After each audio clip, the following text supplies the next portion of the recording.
Владата нема да се реконструира, ама министри ќе се менуваат.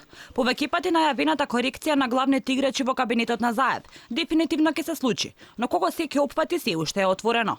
Кои министри ќе станат минато во кабинетот на премиерот, од илен денска не одговараат. Владиниот портпарол за Алфа вели: Владата не е адресата за ова прашање, ве упатувам на политичките субјекти кои сочинуваат владината коалиција.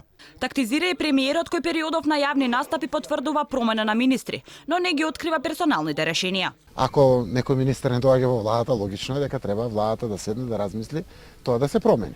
Тоа е редот на работите.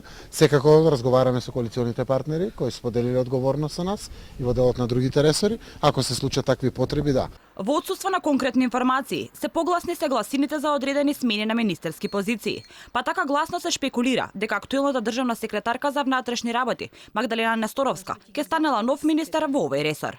Неофицијално битката околу позицијата на министерот Спасовски се води од два фронта, и во СРСМ, но и внатре во МВР. Несторовска е стар проверен кадар на Владо Бучковски, кој пак беше заслужен за првата градоначалничка кандидатура на сегашниот актуелен премиер Заев. Магдалена Несторовска, како човек од доверба на Бучковски, ја доби позицијата државен секретар во Министерството за одбрана, кога на негово чело беше токму тој.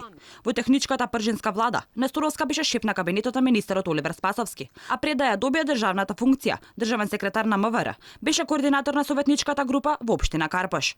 МВР во повеќе наврати е мегдан за препукување во власта. Струите во владеачката партија се кршат врз грбот на министерот Спасовски, си префрлат одговорност и бараат алиби за сериозните пропусти и грешки.